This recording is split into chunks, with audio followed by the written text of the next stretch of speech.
Imagina por un momento a un escritor brasileño sentado en un café de Copacabana en 1987, observando cómo las últimas copias de su nuevo libro se acumulan sin vender en los estantes. Solo 2 personas compraron ese libro en todo un año. 2. Su editorial decidió cancelar la publicación, considerándolo un fracaso absoluto.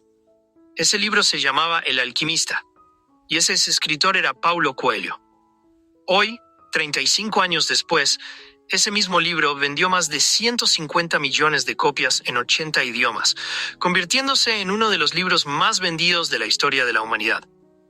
Pero lo más intrigante no son los números estratosféricos, es el fenómeno que ese libro creó.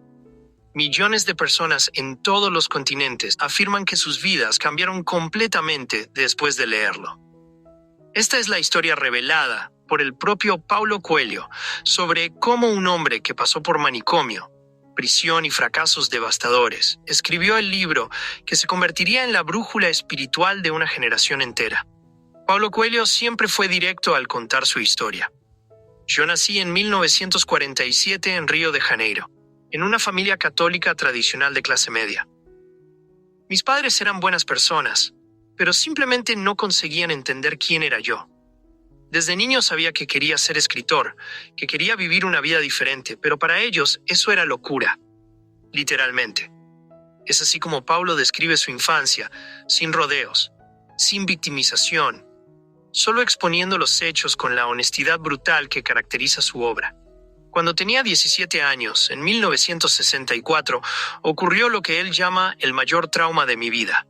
Sus padres, desesperados con su rebeldía y su rechazo a seguir el camino convencional, lo internaron en un hospital psiquiátrico. Fui internado 3 veces entre 1964 y 1966. Cuenta Paulo en entrevistas y en su libro Verónica decide morir, que aborda justamente ese tema. Me aplicaban electroshocks, me daban medicamentos fortísimos, me trataban como si fuera loco. Pero yo no estaba loco, solo quería ser libre, quería ser escritor. Para mi familia eso era una enfermedad que necesitaba ser curada. Paulo describe aquellos años como un descenso al infierno, donde fue despojado de su dignidad, de su identidad, pero nunca de sus sueños. Cuando salí de allí por última vez, hice una promesa a mí mismo. Un día contaría esa historia y mostraría al mundo que lo que llaman locura muchas veces es solo el precio de no aceptar vivir una vida que no es tuya. En los años siguientes, Paulo se sumergió de lleno en la contracultura de los años 60 y 70. Se volvió hippie, experimentó con drogas, viajó por el mundo buscando respuestas espirituales, trabajó como periodista y letrista de música. Yo escribí letras para Raúl Seixas, algunas de las canciones más importantes del rock brasileño, explica Paulo con orgullo. Fue una época de mucha creatividad, pero también de mucha oscuridad. Durante la dictadura militar en Brasil, Paulo fue preso y torturado por sus actividades consideradas subversivas. Ellos pensaban que mis letras de rock eran comunistas, revolucionarias. Me apresaron, me torturaron y una vez más intentaron romper mi espíritu. Pero sobreviví. A finales de los años 70, yo estaba completamente perdido, admite Paulo. Tenía 30 años, no había conseguido realizar mi sueño de ser escritor. Estaba divorciado, sin dinero, sin dirección. Fue entonces que decidí hacer el Camino de Santiago, una peregrinación de 800 kilómetros por España. Paulo describe esa experiencia como el punto de quiebre de su vida. Mientras caminaba día tras día, semana tras semana, algo comenzó a cambiar dentro de mí. Empecé a entender que mi búsqueda externa era en realidad una búsqueda interna. Que el tesoro que yo buscaba no estaba en algún lugar del mundo, sino dentro de mí mismo. Esa revelación se convertiría en la semilla de El Alquimista. En 1987 me senté a escribir El Alquimista en solo 2 semanas, revela Paulo. La historia fluyó a través de mí como si no fuera yo quien estaba escribiendo, sino solo un canal. Era la historia de Santiago, un joven pastor que tiene un sueño recurrente sobre un tesoro escondido en las pirámides de Egipto. Él abandona todo para perseguir ese sueño, enfrenta desafíos inmensos, conoce personas sabias y al final descubre que el verdadero tesoro estaba donde todo comenzó. Paulo explica que esa historia era una metáfora de su propia vida. Santiago era yo. El tesoro era mi sueño de ser escritor. El viaje era todo lo que pasé para llegar hasta allí. Cuando el libro fue publicado por primera vez, fue un desastre absoluto, cuenta Paulo sin esconder el dolor de aquella memoria. Vendió apenas 2 copias en el primer año. 2. La editorial canceló la publicación. Me dijeron que el libro era demasiado confuso, que nadie se interesaría por una fábula filosófica escrita por un brasileño desconocido. Paulo admite que pensó en desistir. Recuerdo estar sentado en aquel café en Copacabana, viendo pilas de mi libro sin vender, y pensé, tal vez mis padres tenían razón. Tal vez debía haber seguido el camino convencional, haberme convertido en ingeniero. Pero entonces me acordé de algo que escribí en el propio libro. Cuando quieres algo, todo el universo conspira para que realices tu deseo. Si yo creía en eso, tenía que continuar. Entonces conseguí una nueva editorial dispuesta a intentarlo nuevamente, continúa Paulo. Y algo mágico comenzó a suceder. El libro comenzó a difundirse de boca en boca. Una persona lo leía y lo recomendaba a 10. Esas 10 lo recomendaban a 100. No fue la publicidad la que vendió El Alquimista, fue algo mucho más poderoso. Las personas encontraron en él algo que estaban buscando desesperadamente. Paulo describe el fenómeno con admiración genuina. Yo recibía cartas de personas de todo el mundo contando cómo el libro cambió sus vidas. Una mujer me escribió diciendo que estaba a punto de suicidarse cuando encontró mi libro por casualidad, y que la historia de Santiago le hizo percibir que su vida tenía un propósito. Un empresario me contó que abandonó una carrera que odiaba para perseguir su sueño de ser músico. Cientos, después miles, después millones de historias así. Paulo cree saber por qué El Alquimista tocó a tantas personas tan profundamente. Todos nosotros tenemos una leyenda personal, como yo la llamo en el libro. Es aquello para lo que nacimos, nuestro propósito único en el mundo. Cuando somos niños, sabemos cuál es esa leyenda, pero conforme crecemos, la sociedad, los padres, los profesores, todos nos van diciendo que seamos prácticos, que olvidemos nuestros sueños, que nos conformemos con una vida segura pero sin pasión. Él hace una pausa antes de continuar. El alquimista les recuerda a las personas aquella voz interior que silenciaron hace años. Les recuerda que no es demasiado tarde, que nunca es demasiado tarde para perseguir tu verdadero camino. El concepto de la leyenda personal resuena porque es universal, explica Paulo. No importa si eres un ejecutivo en Nueva York, un agricultor en la India o un estudiante en Japón. Todos tenemos sueños que abandonamos por miedo, por presión social, por creer que no somos suficientemente buenos. El libro dice, eres suficientemente bueno, tus sueños son válidos, y el universo te va a ayudar si tienes el coraje de dar el primer paso. Paulo enfatiza que este mensaje no es ingenuo o fantasioso. No estoy diciendo que es fácil o que basta con querer para que suceda. Santiago enfrenta ladrones, es robado, casi se rinde varias veces. Pero continúa, y esa persistencia es recompensada. Otra razón por la cual el libro conecta con millones es la idea de las señales, dice Paulo. En el libro, Santiago aprende a leer las señales que el universo envía. Un pájaro que vuela de determinada manera. Un viejo que aparece en el momento correcto. Una piedra que brilla en la arena. Las personas me dicen constantemente que después de leer El Alquimista comenzaron a prestar atención a las señales en sus propias vidas y quedaron maravilladas con cuántas coincidencias significativas ocurren cuando estás alerta. Paulo no cree en coincidencias. Yo llamo a esto sincronicidad, un concepto de Carl Jung. Cuando estás alineado con tu propósito, el mundo conspira a tu favor de maneras que parecen mágicas, pero que en realidad son la manifestación de tu propia energía enfocada. El lenguaje simple del libro también es crucial, observa Paulo. Yo podría haber escrito algo complejo y filosófico, lleno de términos difíciles para parecer intelectual. Pero elegí conscientemente escribir como si estuviera contando una historia a un niño. Porque las verdades más profundas son siempre simples. Él cita una de las frases más famosas del libro. Todo lo que sucede una vez puede nunca más suceder, pero todo lo que sucede 2 veces ciertamente sucederá una tercera. Paulo sonríe. Es una sabiduría antigua envuelta en palabras que cualquiera puede entender. Ese era mi objetivo, hacer la sabiduría espiritual accesible para todos, no solo para académicos o místicos.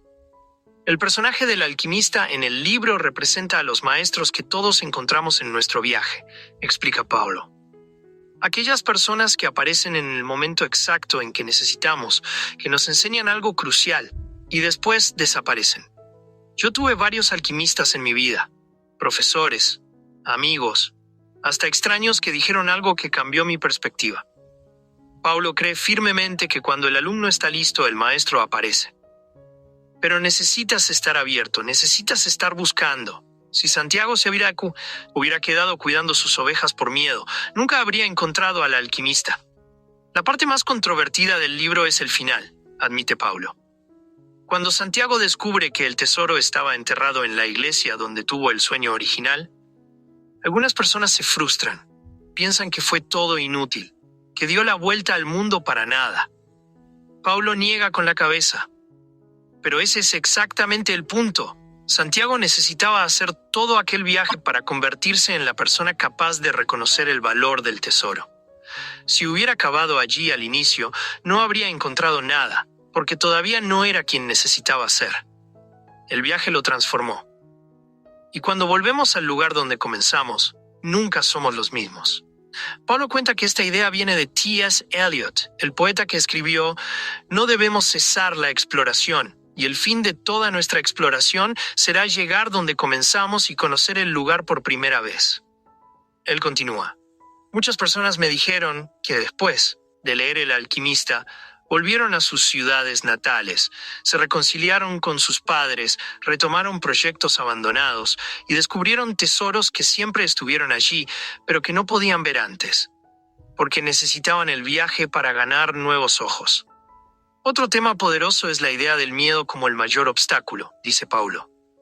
En el libro, Santiago tiene miedo varias veces, y cada vez necesita elegir entre volver a la seguridad o continuar hacia lo desconocido. Ese es el dilema de todos nosotros. Paulo cita su propia vida. ¿Cuántas veces pude haber desistido? Cuando me internaron, cuando me torturaron, cuando mi libro fracasó, cuando las personas se rieron de mí.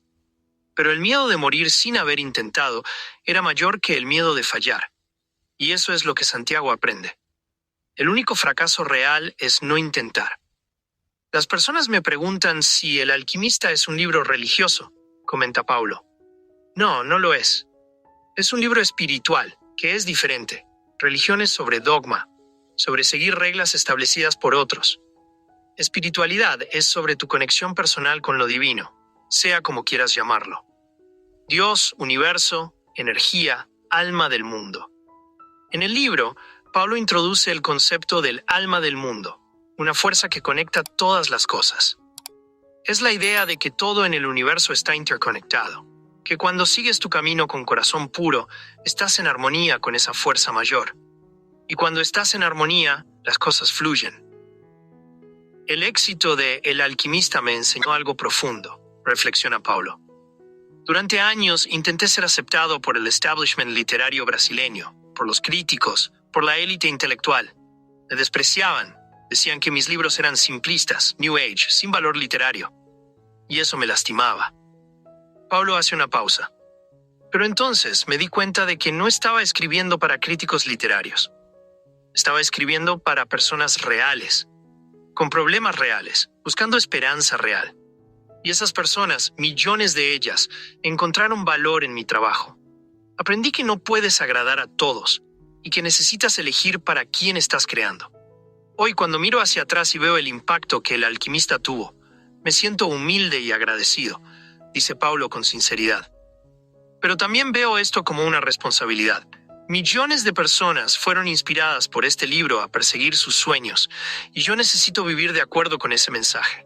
No puedo escribir sobre coraje y vivir con miedo. No puedo escribir sobre seguir tu corazón y vivir una vida convencionalmente segura. Paulo continúa escribiendo un libro por año. Viaja constantemente. Se mantiene activo en las redes sociales compartiendo pensamientos y alentando a sus lectores. Mi leyenda personal no terminó cuando escribí El alquimista. Continúa todos los días. Si pudiera resumir por qué millones encontraron esperanza en El alquimista, diría esto. Paulo hace una pausa pensativa antes de continuar. Vivimos en un mundo que constantemente nos dice que nuestros sueños son tontos, que debemos ser realistas, que debemos aceptar una vida mediocre porque es segura. Mi libro dice lo opuesto. Dice que tus sueños son sagrados, que tienes un propósito único y que el universo quiere que realices ese propósito. Cuando alguien que está quebrado, perdido, desesperado, lee estas palabras, es como encender una luz en un cuarto oscuro. De repente hay esperanza nuevamente. De repente hay un camino. Las cartas más conmovedoras que recibo son de personas que estaban literalmente a punto de desistir de la vida, revela Paulo con emoción visible. Y me dicen que el alquimista las salvó. No porque el libro tiene respuestas mágicas, sino porque les recordó que vale la pena intentar, que vale la pena luchar por tus sueños, que aunque falles, el viaje tiene valor. Paulo cree profundamente en esto. Yo fallé tantas veces antes de El alquimista, pero cada falla me enseñó algo, me preparó para el éxito cuando finalmente llegó. Si hubiera desistido en el 10º intento, no habría estado allí para el 11º, que fue el que cambió todo. El mensaje final que quiero dejar, concluye Paulo, es que El alquimista no es sobre mí. Nunca lo fue. Es sobre ti, sobre cada persona que lo lee y ve su propio viaje reflejado en las páginas. Santiago eres tú cuando niño, lleno de sueños. El desierto que él atraviesa son tus desafíos. El alquimista es aquel sabio que encuentras en el momento correcto. Y el tesoro, bueno, el tesoro es quien te conviertes al perseguir tu sueño, no necesariamente el sueño en sí. Paulo sonríe. Por eso millones encontraron esperanza, porque vieron que no están solos, que todos estamos en ese mismo viaje, buscando nuestro propio tesoro. Y mientras haya personas dispuestas a soñar, el alquimista continuará siendo relevante. Hoy, más de 35 años después de su publicación inicial fracasada, El alquimista continúa vendiendo millones de copias por año. Es usado en escuelas y universidades alrededor del mundo. Fue adaptado para teatro, cómics y pronto será una película. Pero su mayor legado no está en las ventas o las adaptaciones. Está en los millones de vidas transformadas, en las personas que encontraron coraje para cambiar de carrera a los 50 años, en los jóvenes que decidieron seguir pasiones consideradas impracticables, en los padres que comenzaron a apoyar los sueños de sus hijos en vez de sofocarlos. Está en cada persona que, inspirada por un pastor ficticio llamado Santiago, decidió que su propia leyenda personal valía la pena ser perseguida, no importa cuán imposible pareciera. Y en eso, Paulo Coelho realizó su propia leyenda personal. Probar que un chico considerado loco por querer ser escritor podría cambiar el mundo, una palabra a la vez.